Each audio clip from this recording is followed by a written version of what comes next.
everyone. Welcome to The Marketing Drip, where we drip tips to scale your business digitally. Abby here, and today's episode is part of our Fortune Management series. We're talking with coaches all over the US to give guidance for all dentists wanting to go that next level. In this episode, I talked with Adrienne Mackenzie, an executive coach of Fortune Management who brings almost 15 years of dental experience. She worked in administrative, marketing, and leadership roles and really learned firsthand what it takes to run a successful practice.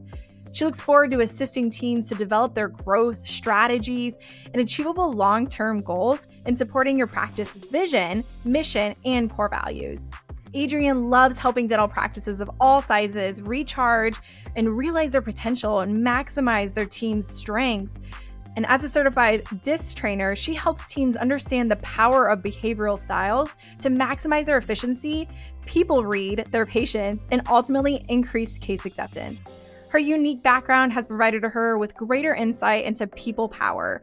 And companies do not thrive because of one person. They thrive because the right people are in the right place and they're feeling empowered and they're working towards the vision and mission of the company, living their core values every day. So I'm really excited about today's episode. She's going to talk about pivoting and how to be consistent. So let's not wait any longer and begin today's Marketing Drip, provided by Digital Resource, a full-service digital marketing agency that is your resource for everything digital.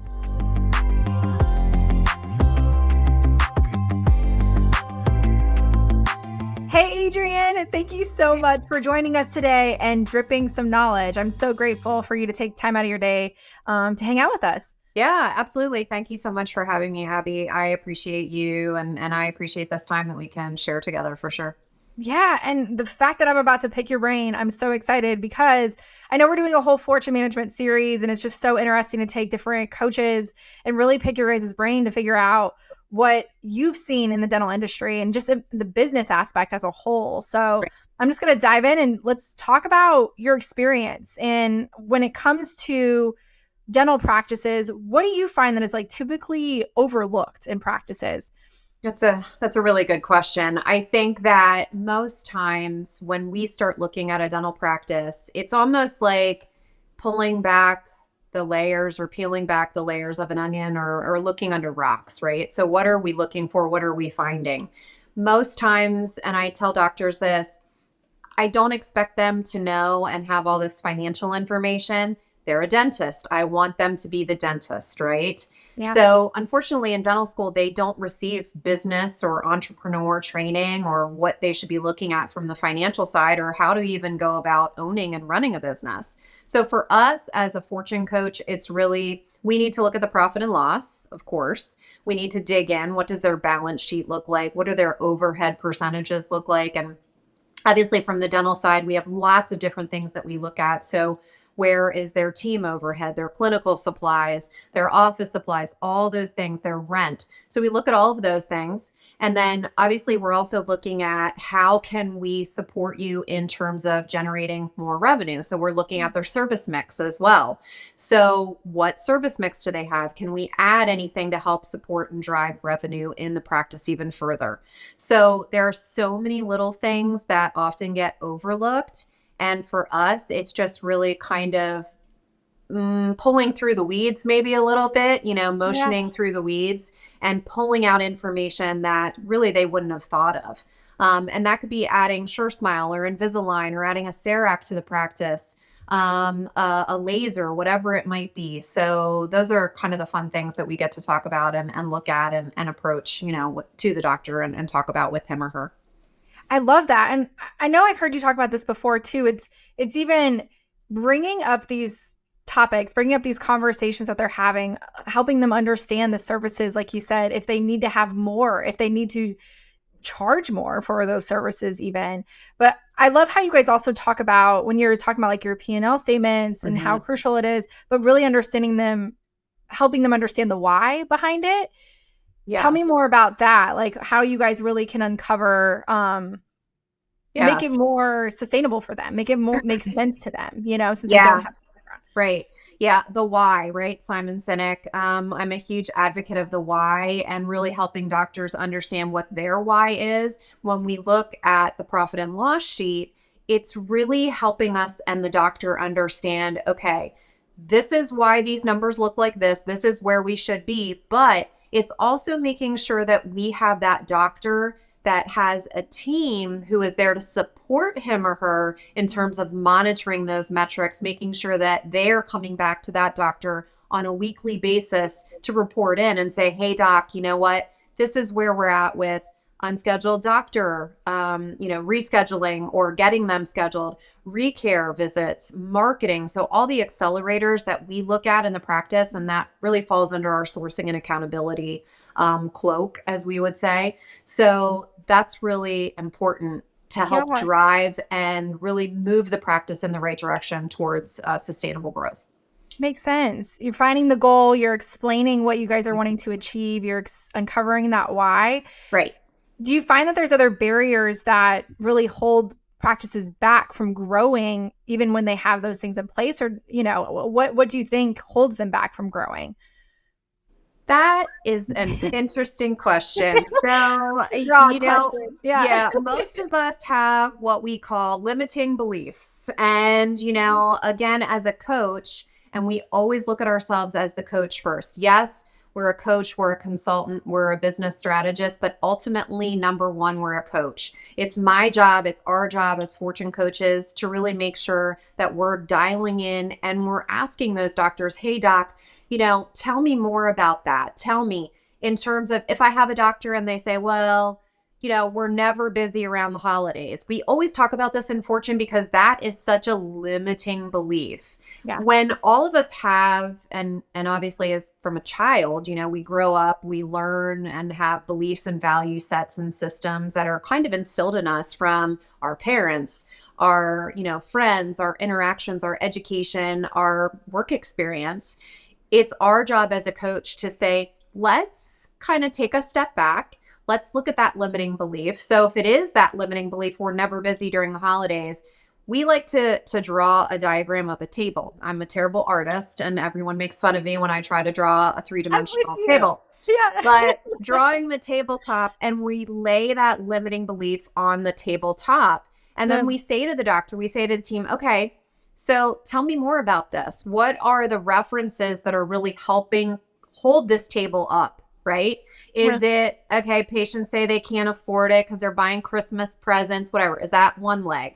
Now we turn to the team and we turn to the doctor and say, okay, what if we flip this to an empowering belief? And we say, we are so super busy during the holidays. It's crazy, right? We can't get all these patients in. Again, what are we going to have as the references or the legs that support that? We know maybe one of them would be patients want to maximize their benefits, right? Before the end of the year. Patients might want a new smile because we're moving into the holiday season. They want to get the whitening done. They want to have the bonding done or the veneers. So it's really flipping that process. It's flipping the mindset, and it's helping those doctors and those teams recognize and realize that every single one of us has a limiting belief or several. And, we can really turn it around and just face it and say, okay, I recognize that I'm doing that. I'm now flipping it to an empowering belief. Let's move on. Oh my gosh. I love that. It's like a negative tone to a positive tone, but also uncovering where that is rooted from. Yeah. That's so brilliant because it does. Sometimes you're either so used to somebody else saying something that you start to say it as well and believe it in a sense, Right. To your I love that you brought up the holiday season. That's so true. You always hear it's busy and it's like, but you have 2 weeks off and this is the busiest time of the year as far as end of year insurance, like you said, and you got to get everybody in before the end of the year. But it's also, okay, if you know that, then plan for it, like make sure you're filling the schedule. Like we did the end of year insurance campaign in August, just to make sure that they're covered throughout the whole fall. You have back to school and you have fall covered at that point. And I love that to think, okay, how do you combat it as well? Right. And it really comes down to verbiage as well. And that's one of the biggest keys in terms of how are we actually speaking to our patients in terms of getting them to say yes, right? So we sometimes make our own assumptions about what a patient will or will not do.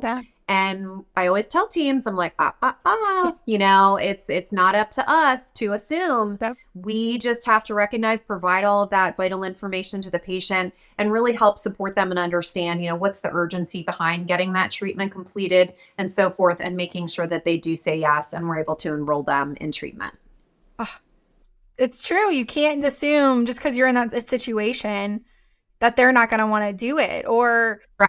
And I know, financial coordinators, hygienists, they don't feel comfortable, even doctors, with the term sales. Like, right, we're not selling. And it's like, yeah, but you are educating and you're selling, for one, but you are also educating them and giving them the power to make that decision. It is it is up to us to make sure that we're educating you to your full potential, to make sure that they can make that decision. And if you shy away from like, oh yeah, the implant's going to be about da da da da da, or Invisalign's going to, well, now you could be making them feel icky about like a treatment that they want to do, that they're excited about, that they've been saving for. You have no idea unless you ask the right questions or know where it's rooted from. So sure.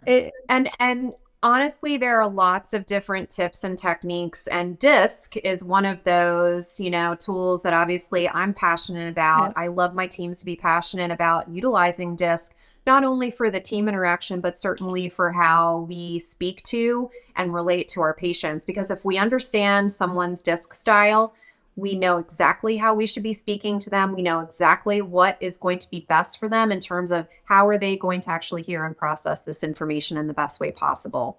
So you got to use all the tools, right? We have to make sure that we're utilizing every single tool, but it comes down to making also sure that everyone knows what their position is in the practice, that we're completing great handoffs, between each team member throughout the practice, and also solidifying sense of urgency for the patient to have treatment completed. Yeah, I love that. And you also even talked about, or what you and I have talked about, we've talked a lot, but I keep referencing to different times, but you bring up DISC and it makes me think of, yes, for the patients, but also the culture, right? So do you find that that's always a big thing that's holding people back too, is just the culture within the team? You talked about the handoff, but as a whole, the organization.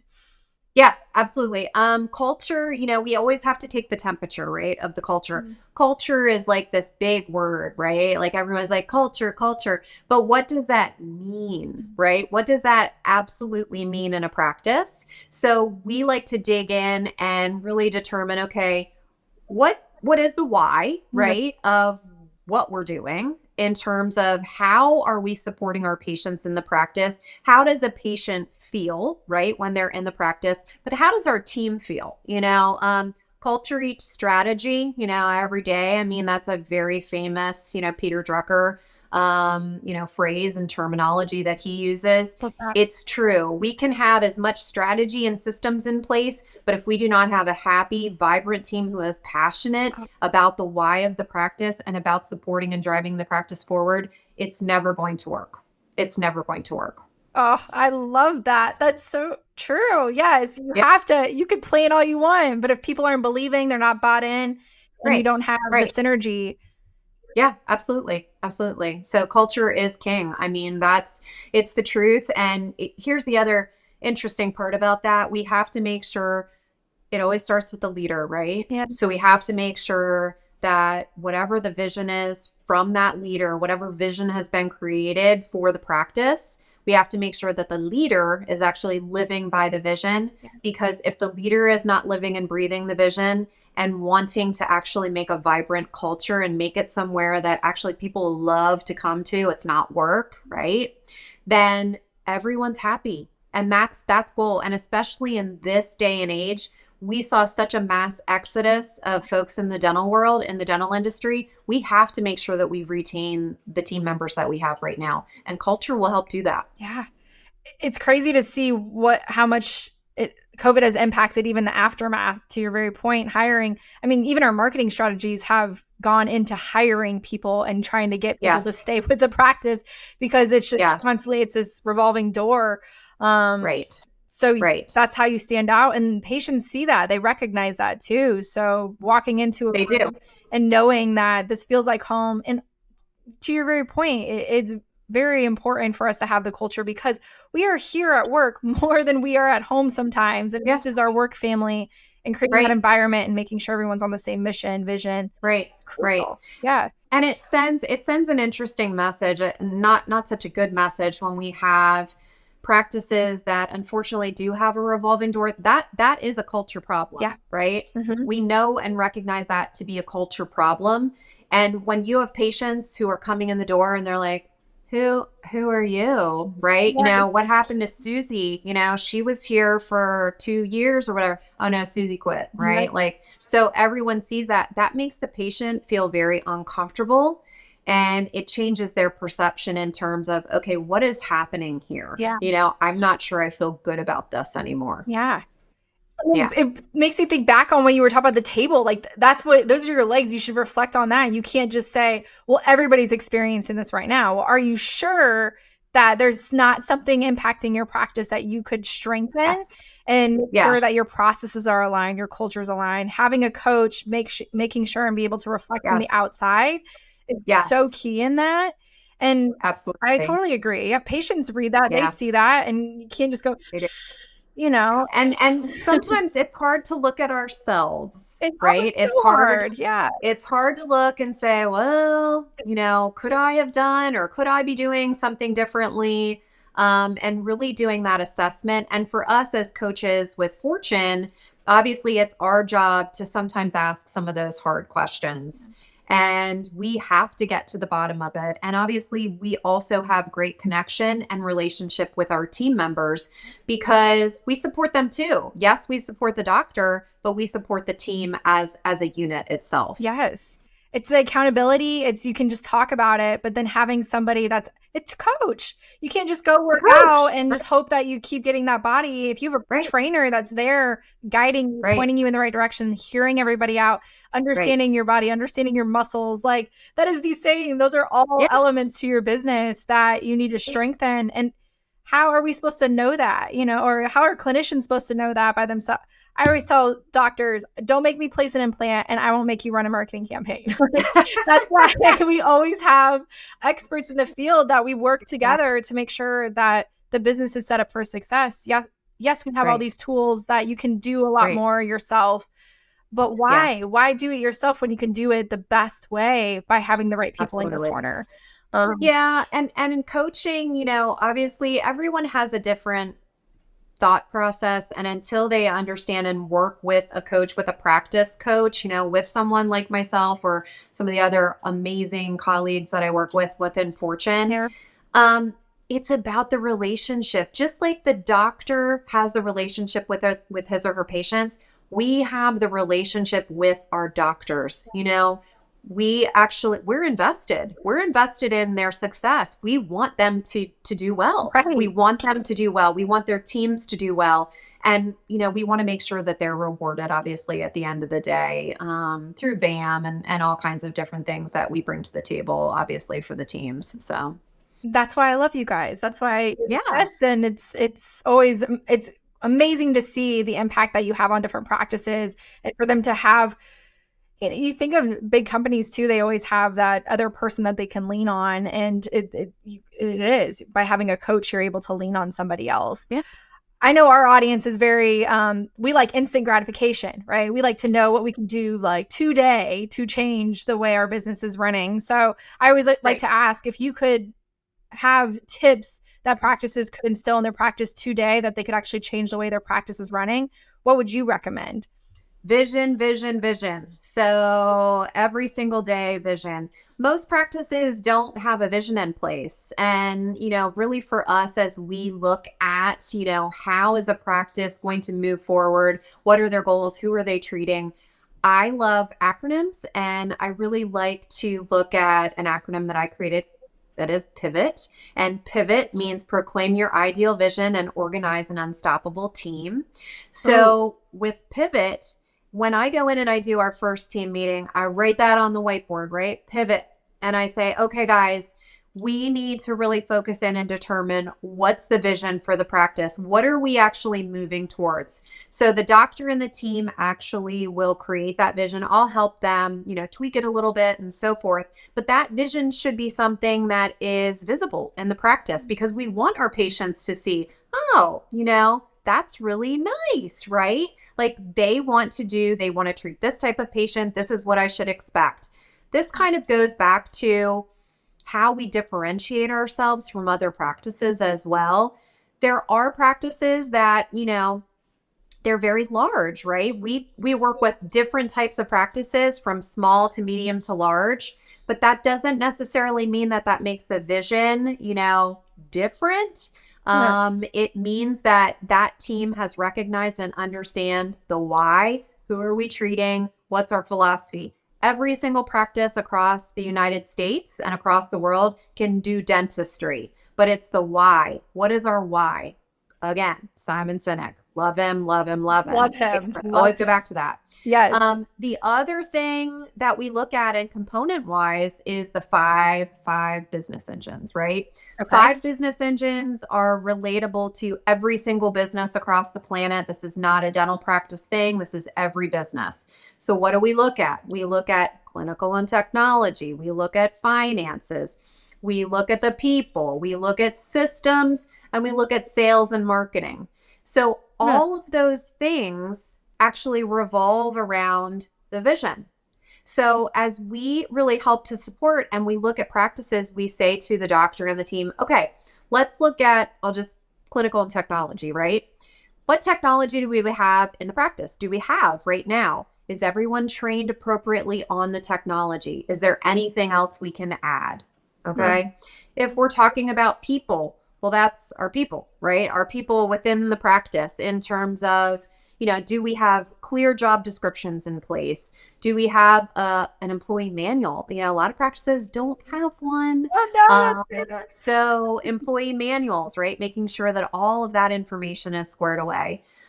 We also look at, finance in terms of what we talked about a little while ago in terms of profit and loss, fee cycles and schedules and all those things that we kind of need to have on the back end to understand what's happening for the health of the practice. And then we look at systems within the practice. So every single system you can think of, recare, financial, hygiene, perio, anything and everything. And then obviously sales and marketing. So, and that's obviously external and internal. So we focus in on all of those things. So for sure, I say vision, right? Yeah. And then so V and then 5, right? The 5 business engines, because we want to make sure that we are looking at all those things. And most doctors, especially new doctors, they have no clue, right? They don't know what they really should be focusing in on. And it's such a joy for us as a coach to be able to help them create that vision and then work to make sure that all those engines are working really, really well together. That's so smart. Yes. So I just want to repeat it because I think this is really, really important. And I love that you put it in the offices. I feel like I'm saying love a lot. That's how much I love this episode.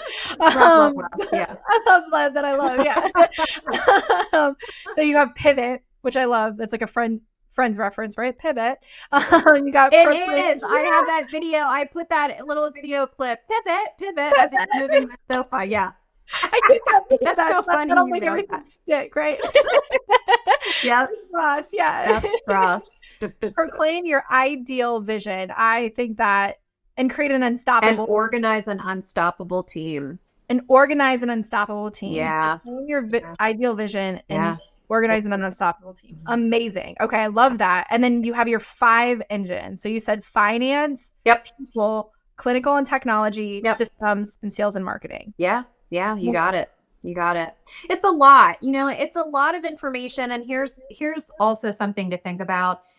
We always say to a doctor, listen, I don't want to overwhelm you because this is a lot. So I'm big on the number 3.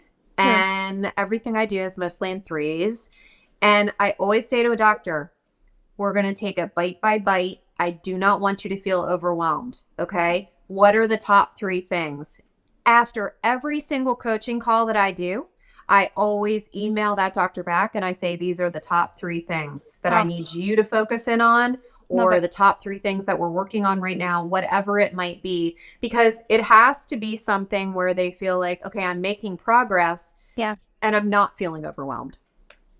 And there's focus. I know exactly. The 3 is Focus. a lot more It's funny that that's actually a marketing thing too. It's a power of 3. You have your Yes. 3.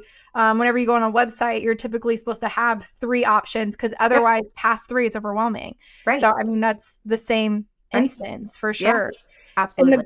goals and aligning it, that's what we do too, as far as when it comes to creating a custom plan. And Yes. that's obviously we're so aligned. We've been working with Fortune for years, but Yeah. there is that Love understanding what you. love Yeah. you, Love you. love, And love, love. obviously you work with some of my clients, certainly right now, and lots of other Fortune clients. So doing a phenomenal job. Yeah, Yeah. you keep the combos coming. Mhm, That's a mhm. nice plug. I like Yeah. Yeah. it. Well, we're so aligned because we do that. We make it custom. We understand the goals and identify Right. it, and then we're able to accommodate and acclimate accordingly.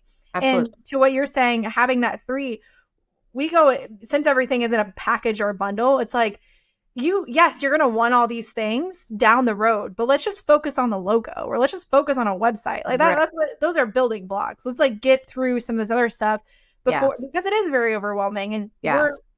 you guys are only one set. I mean, you have your hands in so many different pots Yeah. with them, but it's like certain segments of the practice, on top of them being HR, on top of them being the plumber for the day, or being a broker, like Wear it's all the insane. hats. Every Yeah. And that's that sales and marketing engine, that component. It's so awesome and amazing to be able to have our practices work with digital resource, because we know that you all will support them in terms of, okay, what's the best way to help this doctor sustain growth, right? To create and sustain, and obviously work towards that vision as well, because you all know what their vision is too.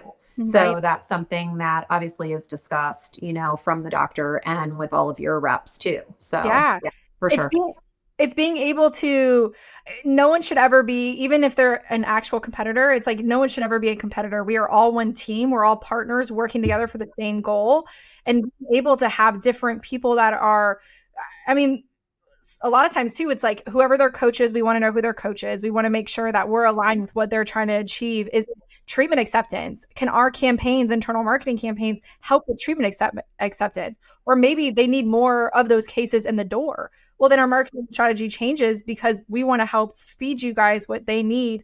And knowing that you guys have the processes aligned, the culture aligned, that they understand their overhead and what they and their P&Ls, like Right. that's huge in order for our campaigns to be successful, right? Right. And understand the budget and where that should come in. And then you have, Sure. by teaming up with like lawyers or CPA, it's so nice to be able to work all together. So the doctor can focus on being a clinician, the hygienist can focus on being a Yes. clinician, and then the office manager Yeah. has all the support that they Mhm. need to help them run that business, and the doctor as well. But Yeah. it's so important. Right. Yeah.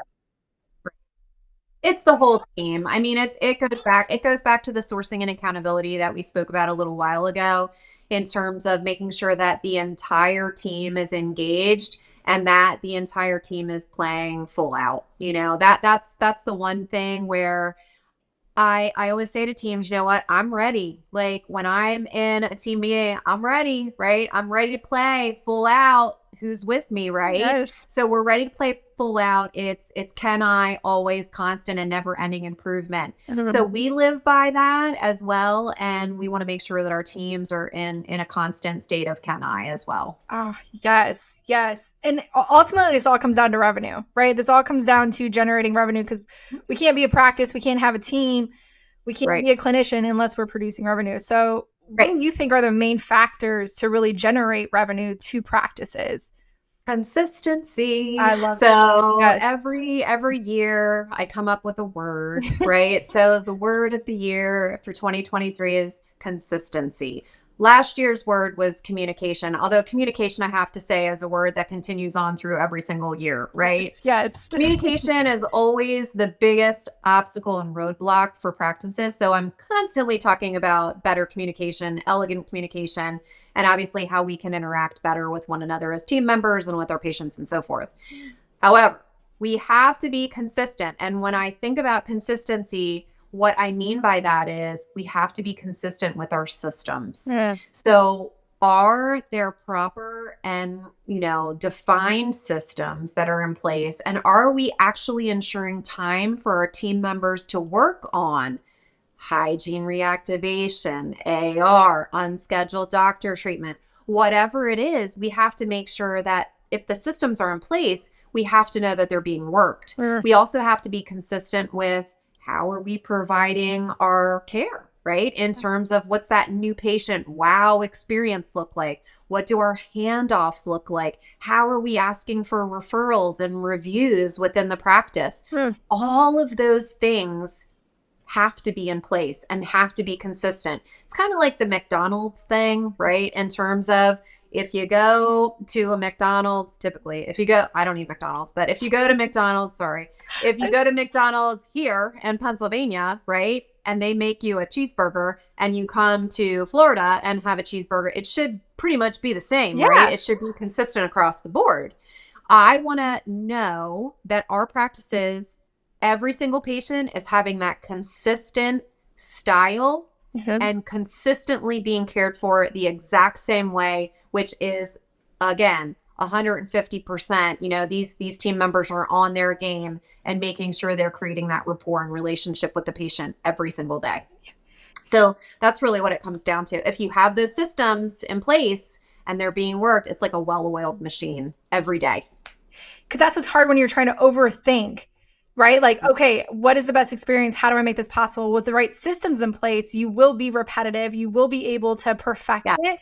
And sometimes when you feel, and I know this in sales too, right? Like you feel like you're a broken record. You're saying the same thing, you're doing the same thing, but that is best experience. It really, you don't have to do everything to its minor, but you should. Right. It is like that eliminates any type of room for error. That also eliminates just like overthinking anything. It's like, this is the system, this is the process, but if I want to better and perfect it, if you have the right process, you can look at it and really dive into how to perfect it and where the handoff isn't being the best, or where it's when you get creative. I always love creativity, but sometimes it's like you get too creative that you're creating a bad experience because you're not consistent with your time. You're not consistent with that new patient, or, oh, I've done 3 new patients today. I'm not going to do it. No, you need to be enthusiastic and excited every single time, because that is their first experience. That's their first time.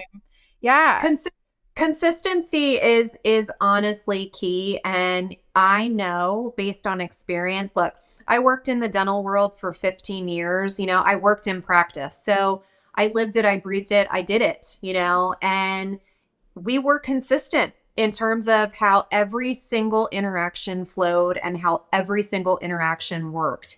And I am here to tell you that if we are consistent, we will always, always do well, and our patients will feel good about the experience. We're going to have more patients saying yes to treatment, and we are going to create those wow experiences every single time. Consistency. You will consistently deliver. If you are consistently deliver. Yeah. C word, consistent. Yes. I love it. Well, I would like to end the episodes with a success story. And like you said, you've been in dentistry for 15 years. It might be from the past or might be more recent, but what's your favorite success story that coaching really led to a growth or just a change in the practice? Yeah. So I have a good one. Okay. So we started working with a practice back in 2021. It was a doctor who purchased a practice. Doctor had been working with the previous owner doctor. Culture was blah, not so hot, very stagnant in terms of growth. They really were not producing a heck of a lot of money at all. New doctor comes in. She's fully committed to playing full out. Right? Has an amazing team. Again, I go to playing full out and can I she is on it, right? She's like a little sponge. She takes in all this information, and she has some super amazing team members with her who, I mean, phenomenal team. We took them from 2021 to 2022, 57% increase. Oh my gosh. Oh my 57%. gosh. Yeah, amazing, amazing year. And, it's so funny because we sat in annual planning and we talked about just the growth, right? In terms of, hey guys, this is where you were. This is where we're at. And we asked them first how much they thought they grew. None of them had any idea, right? They were like, they kind of had some idea because obviously we talk about numbers, but it didn't register with them that it was this astounding at 57%. So they were in awe that they did it. I said, listen, this is all you. This is all you. You're playing full out. You've added new services. So they've added Sure Smile. They have amazing team members who are in place, who know exactly and are being consistent, right? Yeah. C word, being consistent. And they're committed to the growth of the practice every single day. So they're such a joy and a pleasure to work with, and they want more, So our goal for them, we're going to increase that number by 20% this year. That's the number that they want to shoot for, is 20%. And they're already crushing it. To keep growing too. It's like never being stagnant, never just like saying, well, we did it, guys. Yeah. Yeah. Like, right. Oh, So that, honestly, that is such a good feeling to know that we've been part of that growth, and that we've been, that portion, I guess you can say, that we have helped, drive and steer that train, and really help them understand and recognize, hey, maybe we could do it this way, or maybe we could add this, or maybe we should change our verbiage to this. And really DISC, bringing DISC to that team has been such a huge asset for them. And when I talk about DISC, I'm obviously a DISC trainer, so I am certified DISC trainer. And I was trained through Wiley, but there's another option of DISC, or, kind of style, that's taking flight. And the taking flight model I love because it's bird related. Oh. And I bring the birds, into the DISC training. And now all my teams talk about the birds, right? So a patient will walk in and they say, oh, that's, an eagle or whatever it might be. But we know immediately how we should be talking to that patient. Yeah. And that makes a difference. And I'm telling you, day in, day out, there is no question in my mind, and research proves it. If you know how to speak to your patients, you create that rapport, you're always going to have an amazing interaction, and they will always say yes. And they'll be a raving fan forever. They will stay in your practice. Because you're being intentional, and then therefore they want to reciprocate that. You're just, it's just gratitude. It's understanding. Like it's understanding. It's natural. It's natural because you're actually talking to them in their bird language. Yes. You're talking to them in their bird language on a psychological, level. No. It's registering with them that you get them, And then we bring in matching and mirroring and all those different types of tools as well. And it's just so much fun. This practice, to watch them grow, has just been just a joy, for us from the Fortune side to watch that. And really, we're so grateful that we've been able to be there to support that growth. Oh, yeah. I always love talking to coaches at Fortune Management because I can feel your guys' passion, especially your. I love talking to you, Adrienne. You're always amazing and like empowering, and it's so exciting to hear those kinds of stories because it's not the only one, right? It happens every single day with all of your practices, and it's really astounding. So thank you so much for talking with me today, Adrienne. I really appreciate it. And thank all of you for tuning in. If you want to learn more about unlocking your full potential and have Adrienne and their team take care of you, go to fortunemanagement.com. That's fortunemgmt.com, or call her at 717-203-0927. Or you can even shoot her an email if that's better for you at Adrienne Mackenzie at fortunemanagement.com. Yeah. Thank you so much, Adrienne. So much. Thank you, Abby. I appreciate you. You too. All right. Bye.